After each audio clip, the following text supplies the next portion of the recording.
Everyone, নিঝুম সন্ধ্যায় আপনাদের সবাইকে স্বাগতম। কাছে এবং দূরের যে যেখান থেকে আমার ভিডিওটা দেখছেন, আশা করি সবাই সুস্থ আছেন, ভালো আছেন। আমরাও সুস্থ আছি, ভালো আছি। আর এখন বাজে সকাল 6টা। আমি উঠে পড়েছি রান্নাবান্না করার জন্য এবং রান্নাবান্না প্লাস অন্যান্য কাজ করার জন্য। আর আমার একটু কাশিও হয়েছে, ঠান্ডা গরমের জন্য একটু সর্দি কাশি হয়েছে। তো অনেক সকালে উঠে আমি কিন্তু লিকার চা করে নিয়েছি, আর তার সাথে কিন্তু কিছুটা তুলসী পাতাও দিয়ে দিয়েছি, যাতে কাশি হলে একটু তুলসী পাতা এবং মধু খেলে কিন্তু কাশিটাও একটু কমে। এবং তুলসী পাতা এবং মধুর কিন্তু অনেক উপকারিতা। তো আমার যখনই এরকম হয় আমি কিন্তু আস্তে আস্তে করে টুকটুক করে এগুলো খাই ওষুধ খাওয়ার আগে। তো যখন দেখি যে কাশিটা একেবারেই ঠিক হচ্ছে না, তখন কিন্তু আমি ওষুধটা খাওয়ার চেষ্টা করি। প্রথম পর্যায়ে কিন্তু আমার যে কোনো সমস্যা হলে আমি ওষুধটা খাই না। আর এখানে দেখেন, আমাদের বাড়ির গাছের থেকে পাকা আম পাঠিয়ে দিয়েছেন আমার মা। আমাদের নতুন আম গাছে আম হয়েছে, ওই জন্য কিন্তু আমার আম পাঠিয়ে দিয়েছে আমার মা। আমি খাচ্ছি আর কিন্তু আমি কথা বলছি। আমার হাজব্যান্ড ছিল পাশে, ওনার সাথে কিন্তু কথা বলছি। আর আমগুলো যে এত মিষ্টি, তো আপনাদেরকে যদি খাওয়াতে পারতাম তাহলে তো আমার কাছে অনেক ভালো লাগতো। যেহেতু আপনারা আমার থেকে অনেক দূরে আছেন, ওই জন্য হয়তো আপনাদের খাওয়াতে পারছি না, ওই জন্য আমি দুঃখিত। যাই হোক, আমগুলো প্রচুর পরিমাণের মিষ্টি। আর এখানে অনেক রকমের আম পাঠিয়ে দিয়েছেন আমার মা, 3-4 রকমের আম। তো তার থেকে এক রকমের আম নিয়ে কিন্তু আমি খেয়ে দেখছি আসলে আমটা কেমন। তো যাই হোক, এই আমটার টেস্টও অনেক ভালো লাগলো। আমি এরপরে আর অল্প অল্প করে সব রকমের আম কিন্তু কেটে নিয়েছি, যাতে সবগুলোর টেস্ট আমি নিতে পারি। ওই জন্য ছোট ছোট করে এক পিস করে কিন্তু আমি নিয়ে নিয়েছি। আর আমগুলো খেতে কিন্তু অনেক মজা। আমার হাজব্যান্ড অবশ্য অত বেশি মিষ্টি জাতীয় কিংবা ফল খান, কিন্তু একটা লিমিট রেখে খান। তো উনি কিন্তু খাচ্ছেন না, বেশিরভাগটাই আমারই খাওয়া পড়ে। সব জিনিসপত্রই বেশি বেশি আমারই খেতে হয়, না হলে দেখা যায় ফেলে দিতে হয়, নষ্ট হয়ে যায়। ওই জন্য কিন্তু আমি একটু একটু করে কেটে নিচ্ছি। জানি না কয়েকদিন ধরে খেতে হবে আমগুলো। তো একটা জিনিস আমার মা খুব ভালো কাজ করেছেন, যে পাকা আম উনি বেশি দেননি, পাকা আম মাত্র কয়েকটা দিয়েছেন, আর বেশিরভাগগুলোই সবই কাঁচা আম। আমি যেহেতু একটু কাঁচা আম মাখা করে খেতে ভালোবাসি, ওই জন্য কিন্তু আমার মা কাঁচা আমগুলো বেশি দিয়ে দিয়েছেন। আমার মা বলে দিয়েছেন যে কাঁচা আম ভর্তা করে খেতে ইচ্ছা হলে খেতে পারি, আর তার পাশাপাশি যদি কয়েকদিন রেখে দিই তাহলে কিন্তু আমগুলো পেকেও যাবে। তো আমি সকালবেলায় একটু নাস্তা করে আমি কিন্তু চলে এসেছি, আম দিয়ে মুড়ি দিয়ে খেয়ে আমি কিন্তু এবার চলে এসেছি। আমার হাজব্যান্ড বাজার নিয়ে এসেছেন, সবজি বাজার। আর তার পাশাপাশি এই যে খাবারের বাজারগুলো দেখছেন, এই বাজারগুলো এবং এই সজনের ডাঁটাগুলো কিন্তু আমার মা পাঠিয়ে দিয়েছেন। এটা হচ্ছে 12 মাসি সজনা।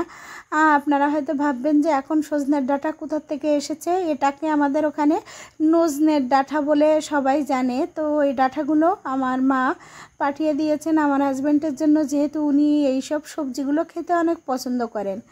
আর এখানে অনেক রকমের খাবার কিন্তু পাঠিয়ে দিয়েছেন আমার জন্য, আমি যে খাবারগুলো খেতে পছন্দ করি। আর তার পাশাপাশি আমার হাজব্যান্ড কিন্তু বাজার করে নিয়ে এসেছেন। এখানে দেখেন, আদা প্রায় 2 থেকে 3 কেজি নিয়ে এসেছেন। তারপরে পেঁয়াজ, রসুন, সবজি এবং ডাউল, টমেটো, এগুলো কিন্তু উনি নিয়ে এসেছেন বাজার থেকে। পটল, আমি সব বাজারগুলো কিন্তু এখন সব গুছিয়ে নেব খুব সুন্দরভাবে। আমাদের যেহেতু আমার হাজব্যান্ড মাসে একবার করে বাজার করেন, মাসকাবারি বাজার, মাসের শুরুতেই সমস্ত সব বাজার করে রাখার চেষ্টা করেন, যাতে আমার হঠাৎ কোনো আত্মীয় স্বজন আসলে যাতে আবার দোকানে যাওয়া না লাগে। সেই জন্য কিন্তু সমস্ত বাজারঘাট উনি কমপ্লিট করে রাখেন মাসের শুরুতেই, বেতন পাওয়ার সাথে সাথেই।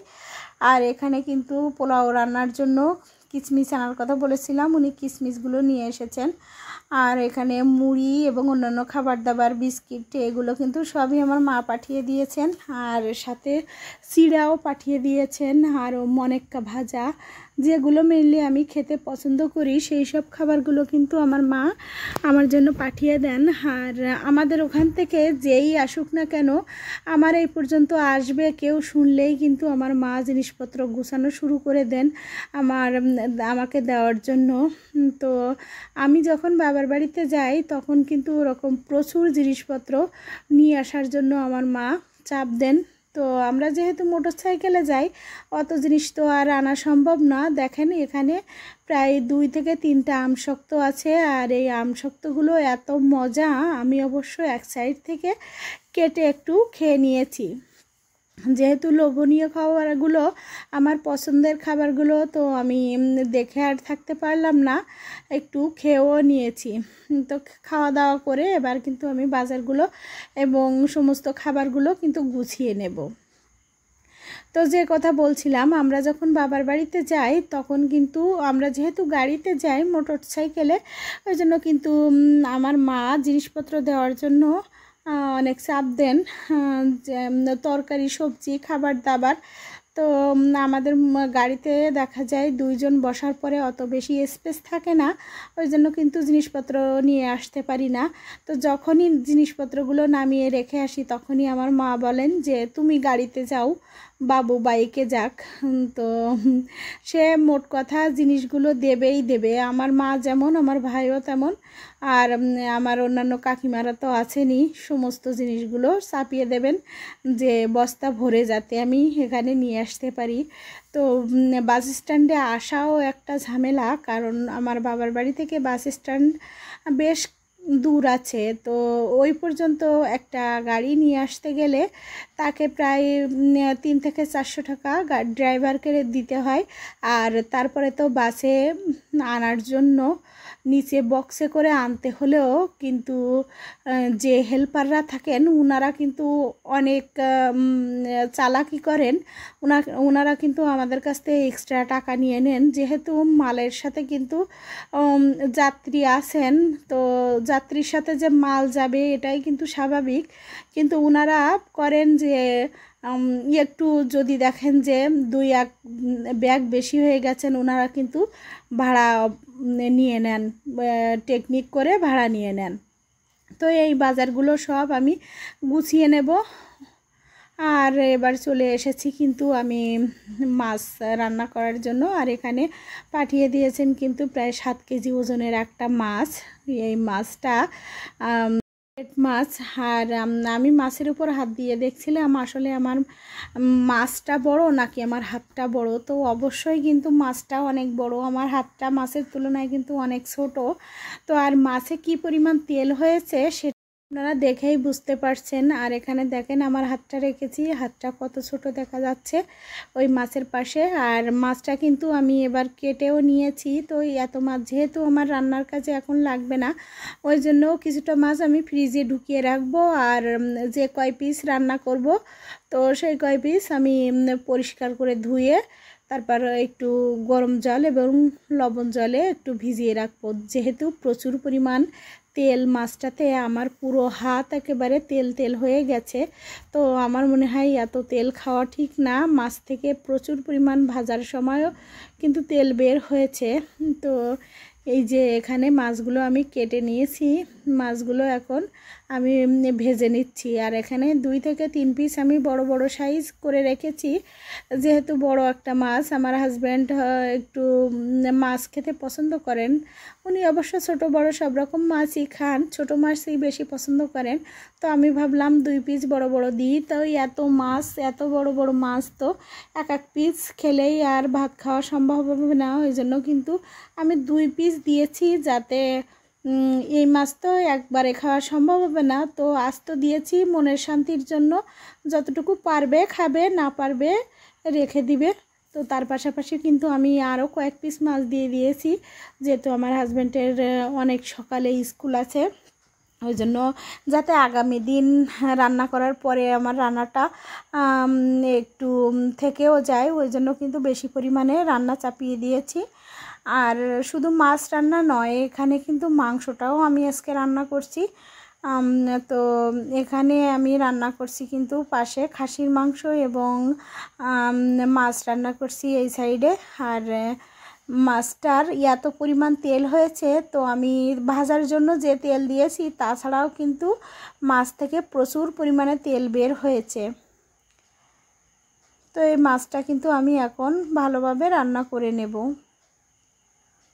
আর যে কোনো মাছ রান্না করার সময় কিন্তু আমি খুব সুন্দরভাবে লাল লাল করে ভেজে নিই। আর আমার রান্নাবান্না সমস্ত প্রকার রান্নাবান্না প্রায় আমার মায়ের থেকে শেখা, কারণ আমার যখন প্রথম বিয়ে হয়েছে আমি তখন কিন্তু রান্নাবান্না কিছুই পারতাম না। আমার যখনই যেটা রান্না করতে এবং খেতে ইচ্ছা হতো আমি মার কাছে, তখন তো অ্যান্ড্রয়েড ফোন ছিল না, তো আমি কিন্তু মুঠো ফোনে ফোন দিয়ে আমার মার কাছে ফোন দিয়ে বলতাম যে মা এই তরকারিটা আমি কিভাবে রান্না করব, কিভাবে রান্না করলে মজা লাগবে। আমার মা কিন্তু যেভাবে যেভাবে আমাকে বলে দিতেন আমি কিন্তু সেইভাবে রান্না করার চেষ্টা করতাম। তো মায়ের মতো অত সুন্দর হতো না, কিন্তু তারপরেও দেখা যায় মনে হতো যে না, মা বলে দিয়েছে এইভাবে রান্না করার জন্য, তো এইভাবে রান্না করলে হয়তো মায়ের মতো, মায়ের হাতের মতো এরকম টেস্ট হবে। কিন্তু আসলে কিন্তু সেরকম টেস্ট লাগতো না, যেহেতু মায়ের হাতের রান্না তো মায়ের হাতের রান্নাই, কারণ মায়ের হাতের রান্নার স্পেশালিটি অন্যরকম। আমি তো তার কাছে কিছুই না। আর আমার মা আসলেই অনেক ভালো রান্না করেন। শুধু আমি না, আমার মায়ের হাতের রান্না যেই খায় না কেন সবাই বলে আমার মা খুব সুন্দর রান্না করেন। আর আমার তো মা, আমি আর কি বলবো, আমার মা এমনিতেই আমার মায়ের হাতের সব রকম রান্নাই আমার পছন্দ। ছোটোবেলা থেকে আমি কিন্তু অতটা বেশি সবজি কিংবা অন্যান্য তরি তরকারি খেতাম না, তো বিয়ের পরে সব খাওয়া শিখে গেছি আমার হাজব্যান্ডের জন্য, কারণ উনি অনেকটা সবজি খেতে পছন্দ করেন। আমি আগে কিন্তু অতটা বেশি সবজি খেতে পছন্দ করতাম না, তো ওনার সাথে থেকে থেকে এখন কিন্তু সব রকম সবজি খাওয়াও শিখে গেছি। আর আমার বিয়ে যখন হয়েছে তখন আমার বয়সটাও কিন্তু অতটা বেশি না, আমি কেবল ইন্টার পরীক্ষাও তখন দেইনি, তখন আমার বিয়ে হয়েছে। তো যাই হোক, আমি তখন অতটা ভালো বুঝতামও না। এর আগে মায়ের কাছে যখন যেটা আবদার করেছি মা তখন সেটা বানিয়ে খেতে দিয়েছেন। তো বিয়ের পরে তো আর সেটা না, যেটা আমার ইচ্ছা করবে, খেতে ইচ্ছা করবে, সেটা আমার নিজেকেই তৈরি করে খেতে হবে। ওই জন্য কিন্তু আমি নিজে নিজে যতদূর সম্ভব পেরেছি রান্না করে খেয়েছি। এবং আমার হাজব্যান্ড যেহেতু অনেক সবজি খেতে পছন্দ করেন, তো এক পর্যায়ে ওনার সাথে থাকতে থাকতে আমিও সব রকম সবজি খাওয়া শিখে গেছি। আমি বিয়ের আগে অবশ্য এত পরিমাণ সবজি কখনোই খাইনি, তো বিয়ের পরে এত পরিমাণ এখন সবজি যে পরিমাণ খাওয়া হয়, তো আমি কোনো দিনও এর আগে এত পরিমাণ সবজি খাইনি। আমার হাজব্যান্ড সমস্ত মাছের সাথে এবং সমস্ত তরকারির সাথেই তিনি সবজি খেতে পছন্দ করেন, শাক সবজি তার অনেক পছন্দের। ওই জন্য কিন্তু আমি বাবার বাড়ি থেকে যখনই আমার আসার সময় হয়, আমার কাকিমারা, আমার মা কিন্তু সবাই সবজি শাক পাতা আমাদের খেতে যেখানে যা হয় সবাই ব্যাগ ভরে দেওয়ার চেষ্টা করেন। তো অত তো আর আনা সম্ভব না, যতদূর পারি আমি আনার চেষ্টা করি।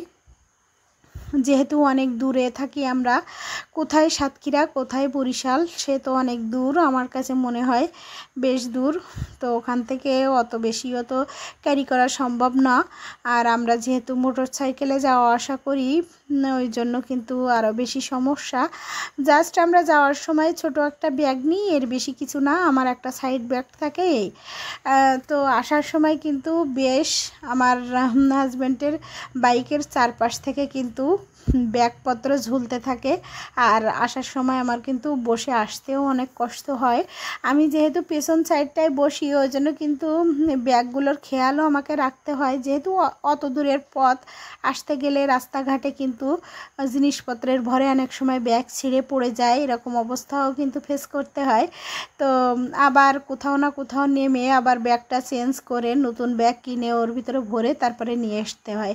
কিন্তু আমার মা কাকিমারা তো আর এই সব কথাগুলো বোঝেন না কিংবা শোনেনও না, ওই জন্য কিন্তু বাধ্য হয়ে নিয়ে আসতে হয়। আর অর্ধেক পথ আনা হয়ে গেলে মনে হয় যে এইটুকু তো পথ আছে, আর একটু নিয়ে যাই। এই পথ পর্যন্ত যখন এনেছি তখন আর এইটুকু পথ আর নিয়ে যাব না, সেটা তো হতে পারে না।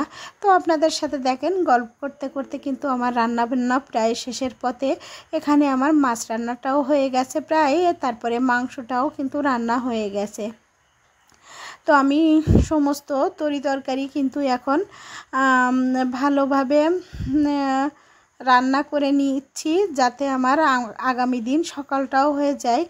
আর মাংসর তরকারিতে যেহেতু খাসির মাংস, তো একটু বেশি পরিমাণ গরম জল দিয়ে দিয়েছি, যাতে পরে আর একটু গরম জল দিয়েছি, কারণ মাংসটা একটু সিদ্ধ হতেও দেরি ছিল, ওই জন্য কিন্তু একটু গরম জল আমি কেটলিতে করে ফুটিয়ে তারপরে দিয়ে দিয়েছি।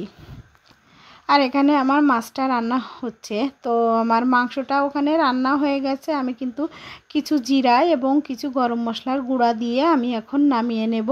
আমার এখানে মাছের তরকারিটাও হয়ে গেছে, আমি সমস্ত সব কিছু নামিয়ে আমি কিন্তু টেবিলে রেডি করে নেব। আর আজকে এসেছে আমার মামাতো ভাই, ওই জন্য কিন্তু যেহেতু ও বাড়ি থেকে এসেছে, এই জিনিসপত্রগুলো কিন্তু আমার মা ওর কাছেই পাঠিয়ে দিয়েছে। তো ভাই তো আজকেই চলে যেতে চেয়েছিল, তো আমি বললাম এবং আমার হাজব্যান্ড বলল যে আজকে যেতে হবে না, তুমি কয়েকটা দিন থেকে যাও। ওই জন্য আমার ভাই কিন্তু আজকে আছে। তো আমার রান্না বান্না শেষ, আমি খাওয়া দাওয়ার জন্য টেবিলে সব গুছিয়ে নেব। তো আজকের ভিডিওটা আর কন্টিনিউ করছি না। যদি আপনাদের ভালো লেগে থাকে তাহলে আপনারা লাইক, কমেন্ট, শেয়ার এবং সাবস্ক্রাইব করে আমার পাশে থেকে যেতে পারেন। সবাই সুস্থ থাকবেন, ভালো থাকবেন। ধন্যবাদ সবাইকে। দেখা হবে পরবর্তী কোনো